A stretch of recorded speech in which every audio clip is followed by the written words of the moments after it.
वैसे तो मुझे वीडियो 3 चीज़ों पर बनानी है। एक तो बदलाव पर, कि आपका एक निर्णय आपको पूर्ण बदल देता है। दूसरा लाइफस्टाइल, मनी पर, और बाकी चीज़ों पे कि एक पैटर्न और सीक्वेंसर चीज़ें कैसे चलती है। ठीक है। तीसरी चीज़ जो मैं आपको बना रहा हूँ वो है हु इज काल। काल है कौन? क्योंकि कई जगह हम कहते थे काल, अकाल और शिव को भी महाकाल कहते थे। तो यहाँ पर हमें एक चीज़ समझना चाहिए कि शिव अलग है और अहम अलग है। अहम प्रतिबिंब है, दिव्य रूप है, शिव के बराबर ताकत रखता है, स्वयं के अंतर्गत आता है, वास करता है। कब वास कर रहा? जब स्वयं दुखी हो रहा तो आत्मा अपना प्रतिबिंब रूप धारण करती, और एक आत्मा ही पहचान कल्प छायित रूप में वास करने आई, अर्थात चीज़ों को रचने आई, चलाने। और पैटर्न एंड सीक्वेंस में आप ये चीज़ें देखो। सीक्वेंस का मतलब ये है कोई चीज़ फॉर्म्स पे चल रही है, फॉर्म्स के अलग अलग स्टेज और लेवल्स हैं। और पैटर्न मतलब ये है ऑल फॉर्म्स आर से, सारे रूप एक जैसे ही है। जैसे हम सब ह्यूमन्स हैं, तो ह्यूमन क्या है? हमारा पैटर्न। बट अगर तो ह्यूमन में डिफरेंट टाइप्स ऑफ कैटेगरीज है, डिफरेंट टाइप्स ऑफ स्ट्रक्चर्स है, डिफरेंट टाइप्स ऑफ फेसेस है, डिफरेंट टाइप्स ऑफ थिंकिंग है, डिफरेंट टाइप्स ऑफ मेंटलिटी है। तो यहाँ पर मतलब होगा सीक्वेंसेस है। और सीक्वेंस और पैटर्न में ये अंतर हो जाता है। और अनसीक्वेंसल कहलाता है कि मुझ जैसी बीमारियाँ एक आदि पनप जाती है जो कभी भी मैच नहीं होती जिंदगी में। बस ये अनसीक्वेंसल है कि I am the God, I am the creator, I am the dead, I am the watcher, I am the operator, and I am the control. क्यों? क्योंकि हमारी पहचान है, ये हमारी मूल पहचान है जो हमें कुछ अलग बनाती है। हम एक ग्लिच है वर्ल्ड के। अब काल के बारे में बताऊँगा मैं कौन है। अच्छा, पैसा जो है पर्पस बदलता है, लाइफ स्टाइल बदलता है। देखो पर्पस इस लाइफ स्टाइल कैसे बदलता है? अब कहीं भी काम कर रहे हो तो उसके अनुसार धारण करोगे। ये रूप धारण करना ही तो लाइफ तो ज़िंदगी है, स्टाइल वो धारण करना, वो रूप धारण करना। ठीक है। अब एक चीज़ है, एक व्यक्ति है, लड़का है मेरी तरफ, मिस वेरिएबल ग्लिच है। मैं वो व्यक्ति हूँ जो चंडाल के घर में भी जाके चीज़ें सीख आएगा। मैं वो व्यक्ति हूँ जो क्या बोलते हैं किसी मांस काटने वाले के यहाँ पे भी कहता हूँ कि चीज़ें सीखने को बहुत कुछ है, आप पे नजरें होनी चाहिए सीखने की। ठीक है। तो क्यों? क्योंकि मेरा मानना हमेशा से वर्णन ये है, मेरा कहना हमेशा से सिर्फ साफ साफ ये है, दुनिया मान लो, सपोज कर लो दुनिया कह रही है कि आप कुछ सेक्स के टाइम फीलिंग आती है ना मन से पहली बार करने के लिए, है ना? तो क्या बोलते हैं, पहली बार जब वो फीलिंग करते हो आप अपने एक एक्स पार्टनर के संग करते हो, है ना, लाइफ में, तो आपको एक अलग फीलिंग होती है, मन का एहसास होता बढ़िया। मेरा मानना यह है आप शॉर्ट टर्म जो फीडबैक्स लेते हो, आप जो कर्म करते हो वही आपको लौटते हैं। मेरा मानना यह है कि आप जो भी आप प्रोसेस को डिनाई करके आप रियल आउटकम्स को तुरंत पाने के चक्कर में वो धीरे प्रोग्रेस छोड़ देते हो, जो कि मेरा मानना है कि भाई धीरे प्रोग्रेस में अगर काम करो। अगर तुम एक चीज़ समझ लो कि अगर जैसे मेरी बहन, मैंने अभी पूरे दिन में यही चीज़ें सीखी आज कि जैसे मेरी बहन थी, अब उसके कब बच्चे बन गए, है ना? मैंने अपने मम्मी को कहा इसे सुबह सुबह गर्म पानी पिलाया करो, खाली पेट रखा करो कुछ देर 20-30 मिनट, और इसकी मालिश करके इसे नहला, है ना? और 1 घंटे बाद तुम क्या करना है, अगर तुम्हें मान लो ये खाना नहीं खाती तो एक काम करो, ये बहुत ज़िद्दी है, नालायक है, तो एक काम करो, एक कटोरी में दूध में बिस्कुट डालो, धो लो, खिलाने की कोशिश करो। नहीं खाए 2 चाटे मारो, और फिर पूछना नहीं है, अगले दिन दोबारा वही कटोरी सामने रखनी है, बिस्कुट उसमें डुबोने हैं, खिलाने की कोशिश करो। नहीं खाए 2 चाटे मारो, फिर और नहीं मारना, नहीं और खिलाने की कोशिश करें, अगले दिन दोबारा आओ, कटोरी रखनी है, बिस्कुट रखो। ये पैटर्न नहीं है, सीक्वेंस है कि चेंजेस ऑफ फॉर्म्स में आप उसकी मेंटेलिटी को प्रभावित कर रहे हो, इफेक्ट कर रहे हो। मुझ में और बाकी मानवों में केवल यही अंतर है कि लोग प्रभावित हो जाते हैं चीज़ों से, मैं कभी भी पूर्ण प्रभावित नहीं होता चीज़ों से। मेरा मानना ये है, मैं कभी भी सेक्स के चक्कर में कोटे में नहीं जाता, मैं कोटे में इसलिए जाता हूँ ताकि एक बार कॉन्फिडेंस निकल जाए, मैं कॉन्फिडेंस आ जाए, डर निकल जाए। डर क्या निकल जाए कि life is fucking, I am the God, ठीक है, कि मैंने कुछ पा लिया। और कोठे में जाना मैं इसलिए पसंद करता हूँ, मेरी थिंकिंग ये है कि देखो कोठे वाले जब कोठे वाले के संग जब सेक्स करोगे तो आप बोरियत की तरह सेक्स करोगे, बोरिंग की तरह, कि आप जो फीलिंग या आप जो इस हिसाब से स्टाइल के संग आप वर्क करना चाहते हो हैं, वो आप अपनी गर्लफ्रेंड के संग वो के संग कर लोगे। पर अगर मैं मान के चलो, अगर आप में ये 2 कैटेगरी समझो, अगर मान के चलो आपका स्टाइल ऐसा है नहीं कि आप गर्लफ्रेंड पटा सको, तो मैं कहता हूँ आपकी 16-17 साल 18 साल की उम्र बहुत बढ़िया है कि आप कोटे में जाओ, सेक्स कर जाओ। क्यों? वहाँ जब आप जाओगे तो आपका एक डर तो वहाँ से निकल जाएगा कि हाँ फिर उसके बाद आप गर्लफ्रेंड ऑटोमेटिकली पटा दोगे। तो ये तो हो गया एक सर्कमस्टेंस कि आप परिस्थितियों को अपने अनुसरण करना चाहते हो, परिस्थिति के अनुसरण आप अपने आप को बदल दो। एक हो गया कि मान के चलो आप गर्लफ्रेंड पटा सकते हो, फिर भी आपने चॉइस करी उसकी। क्यों? आपको पता थी कि जो फर्स्ट टाइम की सेक्स की फीलिंग होती है वो थोड़ी एक्साइटमेंट होती है खुद की तरफ से इंटरनल। अब मैं किसी बोरिंग आउटपुट को लूँगा तो वो बैलेंस कर देगा, और बाद में क्या होगा, मैं कभी अपने फेवरेबल आउटकम की तरफ जाऊँगा तो मेरी तरफ से जो एक्साइटमेंट होगी वो बैठ जाएगी, वो बोरिंग होगी, पर वो उसको बैलेंस कर देगी। मेरा हमेशा से कहना ये है कि आप वो कोई फायदे का नहीं अगर आपको आपके पास बुद्धि नहीं है, क्योंकि बुद्धि अलग अलग तरीके से वर्क करेगी, 4 तरीके से बुद्धि वर्क करेगी अलग अलग सर्कमस्टेंसेस पे। मैं बताता हूँ कैसे।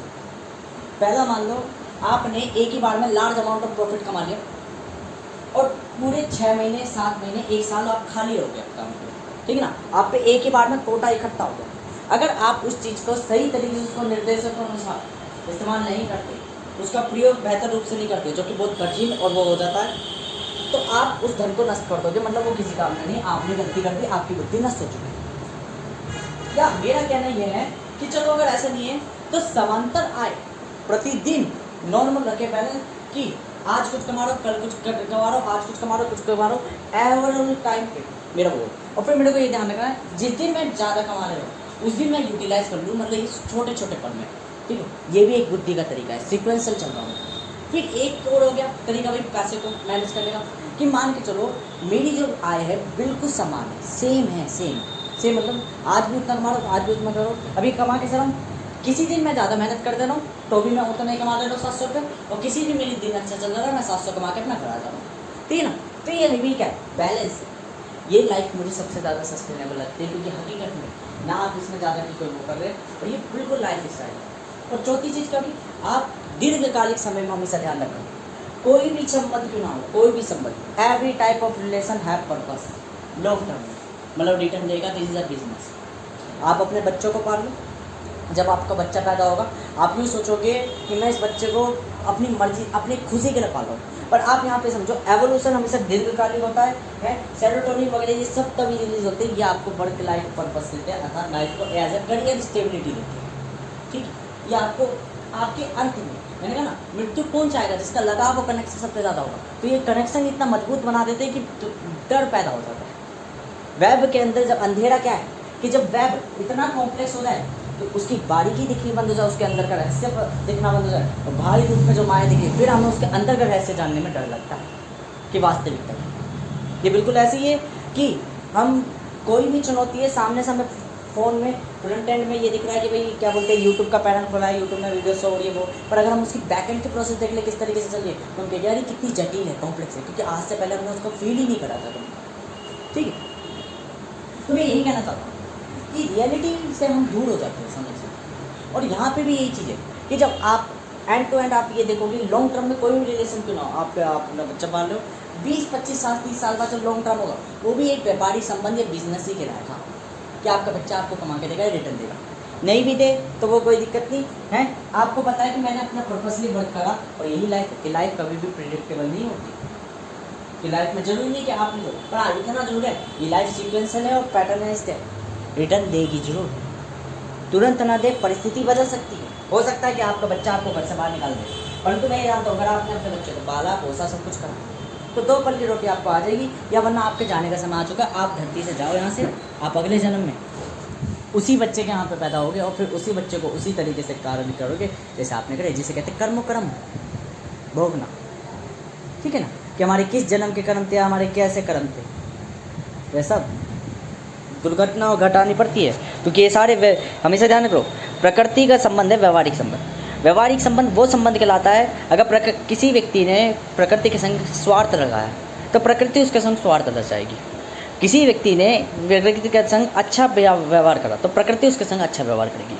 और व्यापारिक संबंध क्या होता है, किसी व्यक्ति ने मेरे संग अच्छा करा तो भी मैं अपना फ़ायदा देख के स्वार्थ तक दिखाऊंगा, किसी व्यक्ति ने मेरे संग स्वार्थ करा तब भी मैं उसके संग स्वार्थ दिखाऊंगा। अर्थात यहाँ में केवल एक चीज़ फिक्स है और एक फंक्शन आउटपुट कोडोमेन चेंज हो गई है, पर एक जगह क्या है, डोमेन और कोडोमेन दोनों चेंज हो गई है, दोनों चेंज हो गई है। क्यों? डोमेन उसी का रिफ्लेक्शन ऑफ मिरर ले रही है, तो मिररिंग वर्ल्ड में व्यवहारिक संबंध चलता है, इसलिए मैंने कहा था नेचर इज रियल। अहम कब पनपता है? जब समय के संग स्वयं के संग बुरा होता चला जाता है, तो इतनी बुरी प्रवृत्ति पनप जाता है कि वो समाज का बिल्कुल रिफ्लेक्शन होता है। क्यों? वो रियल वर्ल्ड है, वो रियल पर्सन है, वो क्या बोलते हैं, व्यवहारिक व्यक्ति है। वो जानता है कि मैं कोई मानव नहीं हूँ, मैं दिव्य व्यक्ति हूँ, मैं कोई इंसान नहीं, शरीर नहीं हूँ कि मैं इंद्रियों में मीट में बस हो जाएगा। मैं पढ़े हूँ और इन सब चीज़ों से। तो अब मैं बात करूँगा काल के बारे में। काल कहलाता है कौन और शिव में क्या अंतर है? शिव और काल में अंतर क्या है? अतः अहम और काल शिव में अंतर क्या है? क्योंकि काल किसका रूप है? अहम का रूप है। और शिव को भी काल कह दिया जाता है। तो ये बिल्कुल आप मैं सिंपल सा बता दूँ, फिर इसके बाद मैं थोड़ा अपना खाना पीना खाऊँगा, फिर मैं इसको बनाऊँगा। आपके अंदर की आत्मा जिसे आप नहीं जानते, वो मात्र एक कल्पना है। मैं क्या कह रहा हूँ? आपके अंदर की आत्मा जिसको आप नहीं जानते, अभी के लिए यही मानना, मैं एक स्टेटमेंट दूंगा जो कि बिल्कुल गलत है, असत्य है, परंतु ये अभी समझने में काम आएगा कि वास्तविक में आपकी आत्मा एक्सिस्ट नहीं करती। ना शरीर से एक्सिस्ट करती, ना ब्रह्मांड से एक्सिस्ट करती, किसी भी चीज़ से एक्सिस्ट नहीं। वास्तविक में आपके शरीर के अंदर जो आत्मा है वो मात्र एक कल्पना है कि मेरे अंदर कुछ है, क्योंकि हमें ये नहीं पता कि है क्या असलियत में। हमें ये नहीं पता कि जो चीज़ हम कर लेते हैं, जो चीज़ यहाँ पर पड़ी हुई है, वो ऐसी क्यों पड़ी है, ये ऐसा अरेंजमेंट ऐसा क्यों है, सारा कुछ हमें नहीं पता। क्यों? प्रोग्रेस बड़ी लंबी है, कॉम्प्लेक्स है, और हमें केवल आउटपुट दिख रहा है, प्रोसेस हम नहीं जान पा रहे कि प्रोसेस की शुरुआत और प्रोसेस चल कैसे रही है। तो जो चलने वाला है प्रोसेस, ये प्रोसेस जैसी चल रही है वो अहम हो जाता है, और प्रोसेस जहाँ से शुरुआत हुई है, ओरिजिन, वे शिव हो जाता है। अर्थात ओरिजिन हमेशा एक ही होता है, छोटा सा केंद्र होता है, पर प्रोसेस आप हमेशा ध्यान रखो कोई एक बहुत लंबी तक भी जा सकती है, दीर्घ भी जा सकती है, और घूमरन भी कर सकती है। अहम का क्या बताया था? घूमरन करता है, परिवर्तन कराता है। तो ये जो प्रक्रिया है ये रहस्य है अंदर का, और बाहरी रूप में क्या दिख रहा है? आउटकम आपको दिख रहा है, स्वयं की पर्सनैलिटी, आपको अपना माइंड सेट दिख रहा है, आपको अपनी मेंटेलिटी। ये सिंपल कि आपकी आत्मा रियलिटी में एग्जिस्ट नहीं करती, वो एक मात्र एक कल्पना है हमारी, क्योंकि हमें नहीं पता। अब यहीं पे एक चीज़ गलती हो जाएगी, अधिकांश सप्तऋषियों, अधिकांश लोगों के अंदर जो अपने अंदर झांकते हैं और ये जानने की कोशिश करते हैं कि ब्रह्मांड है क्या, वो माँ ये गलती कर देंगे कि अहम और शिव को एक बता देंगे। वो ये बता दें कि शिव मदिरा पीते हैं, शिव क्या बोलते हैं वगैरह वगैरह करते हैं, शिव क्या बोलते हैं ध्यान लगाते हैं, शिव क्या बोलते हैं अपने अंदर पूजते हैं, शिव क्या करते हैं वो सब कुछ करते हैं। आत्मा बल्कि वास्तविक में कोई एग्जिस्टेंस ही नहीं रखती, कोई कब संबंध ही नहीं रखती। ना आत्मा कोई नर है ना नारी है, तो नर और नारी ये रूप भी नहीं प्रकट होते। तो यहीं पर हमें समझ में आता है जो वेदों में काल लिखा हुआ है, शिव को जो काल कहा गया है, वास्तविक में शिव एक अलग है और वो काल अलग है जो हम पूजते हैं। वो जो काल है वो अहम है, और जो शिव वास्तविक शिव है उनका कोई आकार ही नहीं है, कोई आकार ही नहीं है, कोई आकृति ही नहीं है। अर्थात यूँ कहता हूँ कि ब्रह्मांड की आत्मा को शिव कहा जाता है, अर्थात ओम को वास्तविक शिव कहा जाता है। और शिव, और आप ओम को जानते हैं कि ओम को शिव पूजते हैं, वेदों में लिखा गया है। अर्थात काल ओम को पूजता है। ओम कौन है? जिससे ब्रह्मांड उत्पन्न हुआ। ओम कौन है? जिससे ये दोनों उत्पन्न हुए। ओम कौन है? वास्तविक व्यक्ति, शून्य, पूर्ण शून्य। तो यहाँ कन्फ्यूजन हो जाती है जो कि लोगों को नहीं पता होती, साधारणता सी बात। और अकाल क्या हो जाता है? अकाल वही हो जाता है जो काल से परे है, अर्थात शिव के बारे में ही वहाँ पर वर्णन मिल जाता है। जो चीज़ों से परे है, जो नियमों से परे, जो नीति से परे, वो स्वयं काल स्वयं ही है, अर्थात शिव ही है। तो ओम का वास्तविक प्रतिबिंब दिव्य रूप, अहम मानवीय रूप, प्रारंभिक जो दिखते हैं हमें तत्व वगैरह रूप दिखते हैं, जो वास्तविक रूप दिखते हैं हमें वो स्वयं।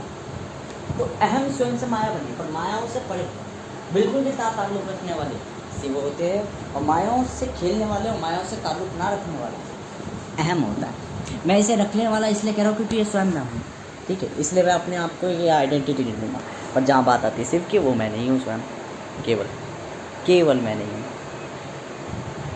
मेरी पूर्ण पहचान जो मेरे अन्न के पूर्व रूप है वो है। अर्थात यूँ कह सकते हो, साधारणतः से अगर सिंपल से समझना है, विधाता शिव को कहा जाता है, स्थायी रूप। उससे पनपा है रचेता और कर्ता।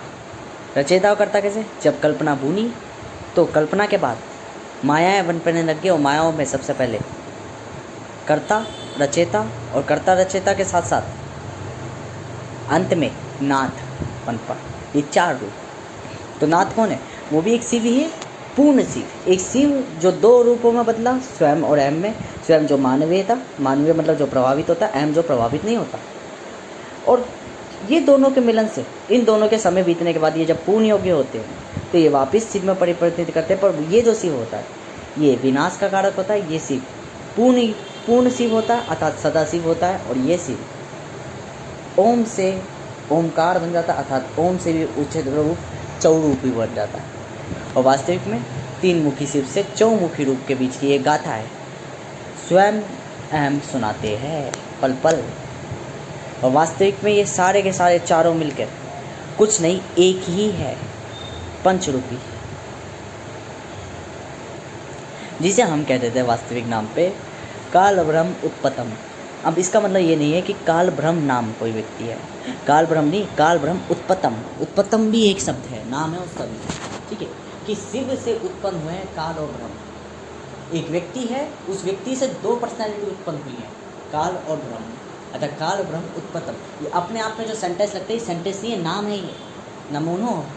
मैं अपने आप को ही कह रहा हूँ कि नाम है। उत्पतम का मतलब है उस व्यक्ति का कोई नाम ही नहीं है जिसको हम पुकारना है, उस व्यक्ति का कोई पहचान ही नहीं है जिसको हमें पुकारना है। तो इसे हम वास्तविक में संबंधों में दिखा दें कि काल ब्रह्म उत्पन्न तो उसी से हो है। तो हम यूँ कहते कि काल ब्रह्म उत्पतम।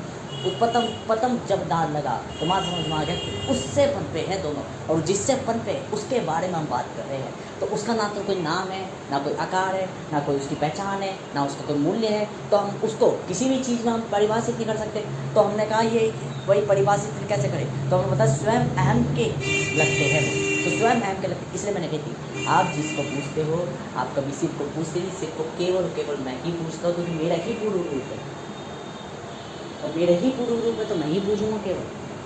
और मेरे को आप मतलब मेरे को नहीं, मतलब कि मैं ये कहना चाहता हूँ, यहाँ पर मैं मानवीय चीज़ों में बैठ कर कह रहा हूँ, जो जिस व्यक्ति को आप पूछ रहे हो उसके अंत में अंत होगी।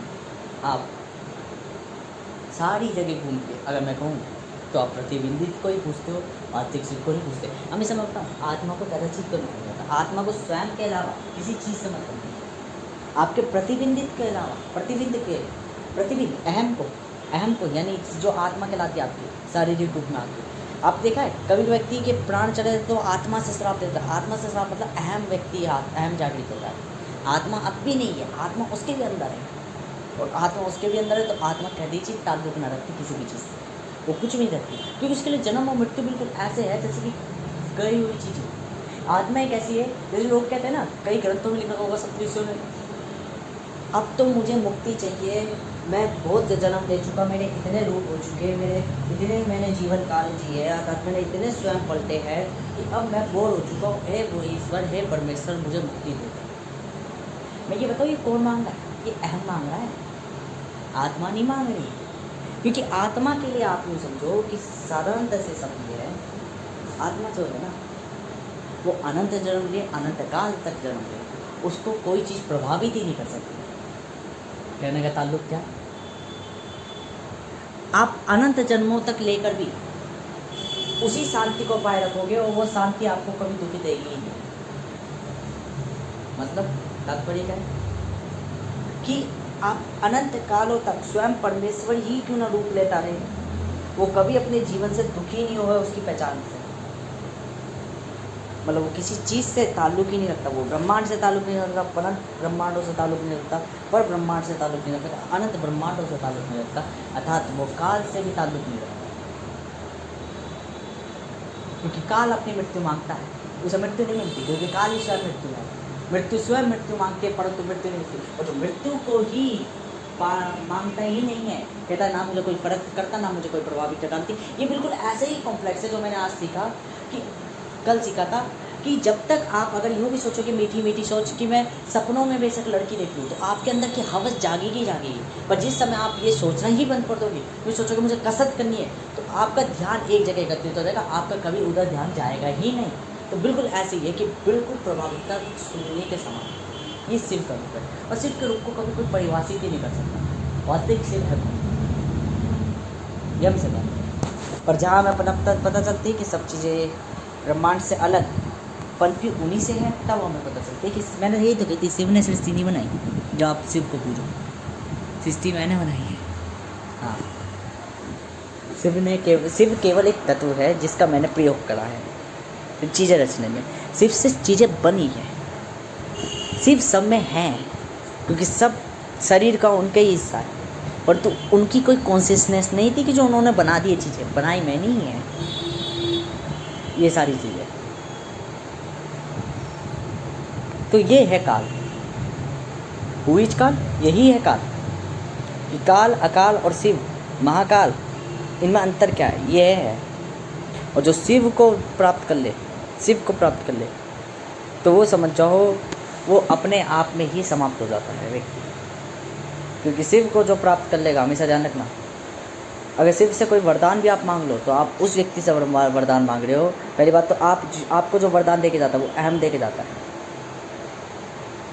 अहम रूप धारण करता है, क्योंकि शिव का कोई आकार नहीं है, निराकार है, रूप है नहीं, कोई सोच नहीं है, कोई पनप नहीं है, तो रूप कौन सा प्रकट होगा? एक अहम का रूप प्रकट होगा, वो आपको आकर वरदान देगा। और फिर वो जब वो वरदान देता है तो अधिकांश मानव उसका, अधिकांश जीव, अधिकांश कोई भी क्यों ना हो, कहते हैं ना, कितना भी बड़ा सप्तऋषि क्यों ना हो, एक समय के बाद अगर काल नियति रचती है तो बड़े से बड़ा ईश्वर तक मोहित हो जाता है। अर्थात वो गलती उसकी नहीं है, काल नियति होती ही ऐसी है कि वो भटका देती है, क्योंकि आप ब्रह्मांडों में अस्तित्व में तय करते हो अपने आप को। तो इसको त्याग के लिए, काल नियति को त्याग के लिए केवल एक ही रूप धारण करता है, खुद स्वयं काल नियति, एक कल्प का रूप। कल्प वो रूप कहलाता है जो अदृश्य रूप कहलाता है, छायांतर रूप एक कल्प छाया का रूप कहलाता है। वो रूप काल की नियति से इसलिए नहीं रखता क्योंकि काल खुद स्वयं उस रूप में वास करता है, और अस्तित्व है नहीं, शरीर है नहीं, तो नियति कोई प्रारंभ ही नहीं होगी। तो हुईज काल, ये है काल।